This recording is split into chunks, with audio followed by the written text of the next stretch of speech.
चुनावी हिंसा के लिए बदनाम बिहार में 18वीं लोकसभा चुनाव के 5वें चरण की वोटिंग के बाद सारण संसदीय सीट के अंतर्गत तेलवा भिखारी चौक पर राजद और भाजपा कार्यकर्ताओं में भिड़ंत हो गई। भाजपा कार्यकर्ताओं ने फायरिंग की। इसमें राजद के एक कार्यकर्ता चंदन राय की घटनास्थल पर ही मौत हो गई, तो दो कार्यकर्ता गुड्डू राय और मनोज कुमार राय घायल हो गए। रोहिणी आचार्य मतदान के दौरान 20 मई को सारण विधानसभा के मतदान केंद्र संख्या 318 और 319 पर चुनाव धांधली की शिकायत के बाद उस मतदान केंद्र पर गई थी। वहां पर राजपूत समाज के लोगों ने, जो भाजपा के कार्यकर्ता थे, रोहिणी आचार्य के साथ अभद्र व्यवहार किया, गाली गलौज की। इसके बाद यादव समाज के लोग भी आक्रोशित हो गए और वहां जमकर दोनों पक्ष में हंगामा हुआ। पुलिस पहुंची, मामला शांत हो गया।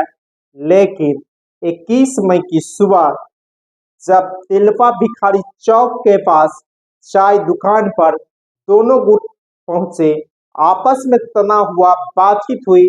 उसके बाद भाजपा कार्यकर्ताओं ने फायरिंग कर दी। इस फायरिंग में राजद के एक कार्यकर्ता की मौत हो गई, जबकि दो कार्यकर्ता घायल हो गए और यहाँ तनाव व्याप्त है।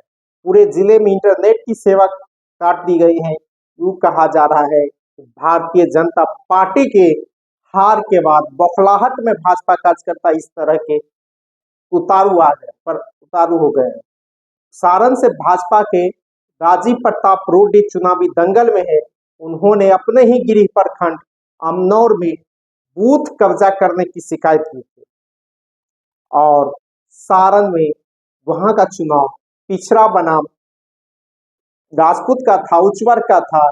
इसमें रोहिणी आचार्य पूरी तरह भारी पड़ी। तेजस्वी जितने सभा किए सारण में, सभी में अपार भीड़ जुटी थी और मतदान भी रोहिणी के पक्ष में कहा जा रहा गया है। इसके बाद वहां बौखलाहट हो गई।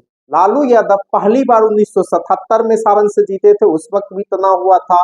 फिर 1989 में जीते, 2004 में जीते और 2009 के चुनाव भी लालू प्रसाद यादव सारण से ही जीते थे।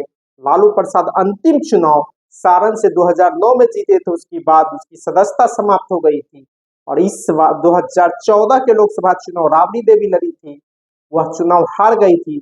इस बार लालू प्रसाद ने अपने पुत्री रोहिणी आचार्य को चुनावी दंगल में उतारा था और यहाँ जो माहौल बना था वह राजद के पक्ष में गया है। इसके बाद भाजपा कार्यकर्ताओं में बौखलाहट है। यही बौखलाहट का परिणाम देखने को बिना मंगलवार को सुबह में तेलवा भिखारी चौक पर जब दोनों गठबंधन के कार्यकर्ता उग्र हो गए, फायरिंग हो गई और राजद के कार्यकर्ता की मौत हो गई, घायल हो गए। यह तनाव पूरे सारण में फैल सकता है, पूरे बिहार में जा सकता है। जिस तरह का माहौल इस तरह चुनाव में जा रहा है, हंगामा की अभी तक 5 चरणों तक चुनाव शांत हुआ था, लेकिन 5वें चरण की चुनाव समाप्त होते ही हत्या, फायरिंग की जो घटनाएं सामने आई है, इससे पूरे बिहार में तनाव बढ़ेगा। हालांकि बिहार चुनावी हिंसा के लिए पहले से ही बदनाम है। हर चुनाव में 2, 4, 10 हत्या होती रही है, लेकिन हाल के 2-4 चुनाव से इस तरह की घटनाएं नहीं घट रही थी। लेकिन इस बार जो चुनाव है उसमें हिंसा की शुरुआत एक बार फिर हो गई है। यह काफी गंभीर है, इससे हर पार्टियों को भी बचना चाहिए। लेकिन जिस तरह माहौल बने, इससे समाज में तनाव व्याप्त हो गया। धन्यवाद। मैं